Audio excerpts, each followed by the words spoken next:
Hey guys, all content discussed in this channel is due diligence gathered with aim at better understanding the nature of the current market in anticipation of the greatest squeeze in financial history. Let's dive in. So a lot happened today in regards to what the Fed's Jerome Powell had to say in regarding housing, which for some reason not enough people in the meme community are actively aware about, so let's begin with the Fed first. Jerome Powell had some pretty big things to say, and some of his statements are incredibly bearish, to the point where we could potentially see SPY dipping sub 300 in the upcoming months. Jerome Powell's attitude and statements today came across as trying to instill confidence from Congress in his ability to rein in inflation. As such, he was repeating the same baseless statements he has been making while insinuating that the Fed is not trying to provoke a recession. He talked about how the Fed wants to restore price stability for the benefit of the labor market. Again, if you think about it for a moment, this is nothing new, as this is literally the duty of the Fed. I don't know who Powell think he is fooling, but singing the same song he has been doing so for over half a year isn't doing it for me or anyone else for that matter.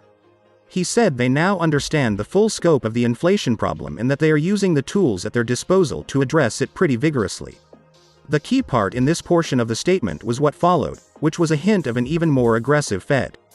He said what we will see is continued progress towards higher rates, citing that a full point rate hike is not off the books. I have literally been calling this would happen since the beginning of the year. Jerome Powell and all the critics can miss me with the BS about a 0.75 rate hike being strong because it's not even nearly enough. Maybe last year it would have had the intended consequence, but it is clear now that it is too little too late now.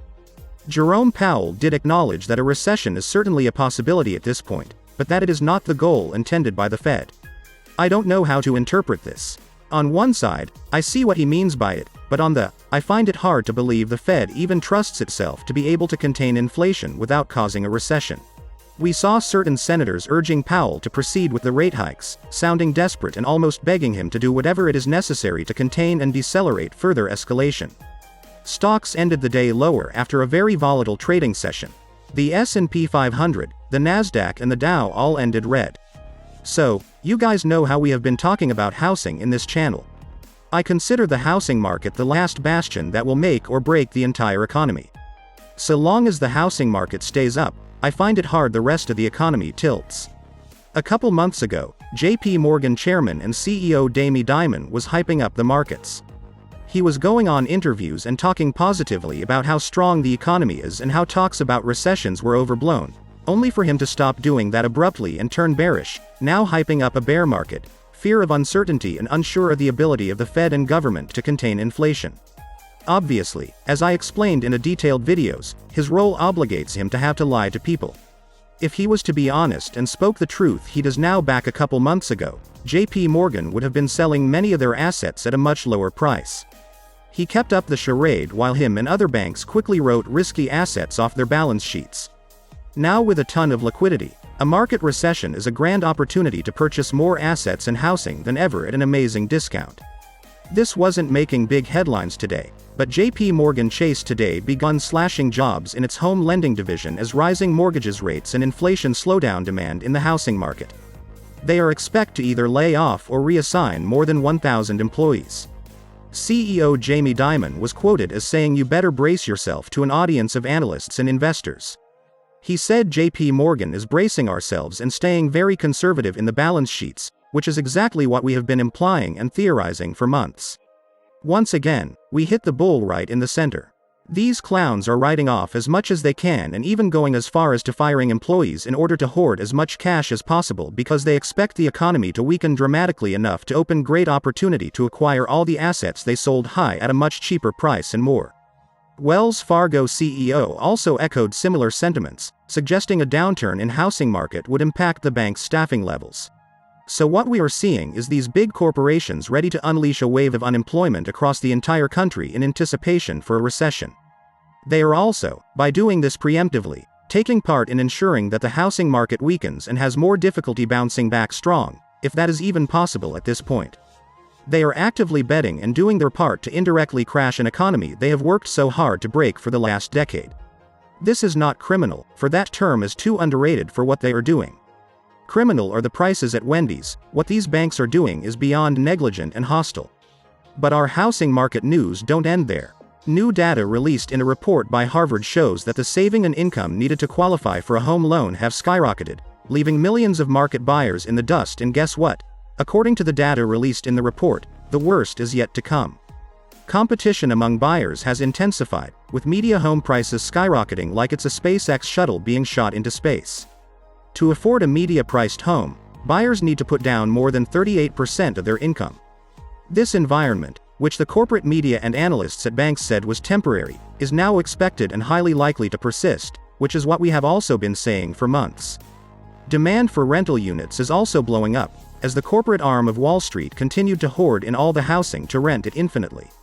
Mortgage payments have rising over $600 a month for median-priced homes according to Harvard estimates.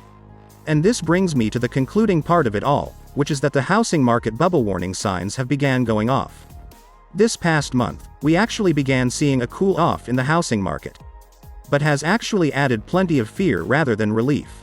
A slowdown in housing could create severe ripple effects that could deepening an economic slump.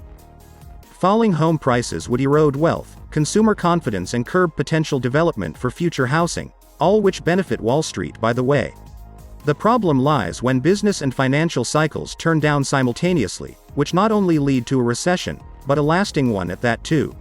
Now, a recession in modern times would not be like the one in 2008. Remember, each recession is different than the previous ones.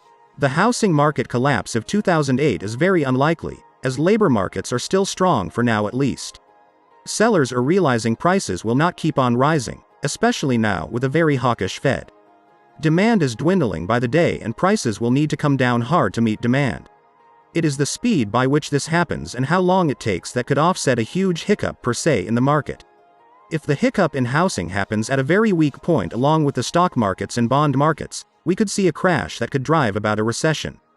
Get your milk and strap on, boys. Be ready for what faces us because things are crumbling down and nobody is buying into the optimistic shenanigans of Jerome Powell anymore. No news came from AMC nor GameStop today, so let's talk about today. The Fed submitted over $2.259 trillion in reverse repo operations today. Dark pool trades for AMC accounted for 51% of the total volume today, while dark pool trades for GameStop accounted 51% of the total volume today. AMC had a bullish performance, gaining under 1% for the day. It opened to a small run from 12.40 to 13.20 before dipping down and finding support at 12.80. It was unable to hold that support wall, eventually falling down to test 12.45 before a bounce had it close at 12.60, below the VWAP. GameStop had a bearish performance, losing over 1% for the day. It opened to a run from 138.50 and climbed above 144.50 before dipping down. It found some support at 141 but the markets were too bearish so it broke that support wall and fell to 136.50 before bouncing up and closing at 138.58, below the VWAP. On my Discord, I am alerting to not only scalps on the best stocks to day trade, but now I am doing option alerts too. Come check these out on my Discord, link is in the video description. I wish you all a fantastic rest of your day and to the moon.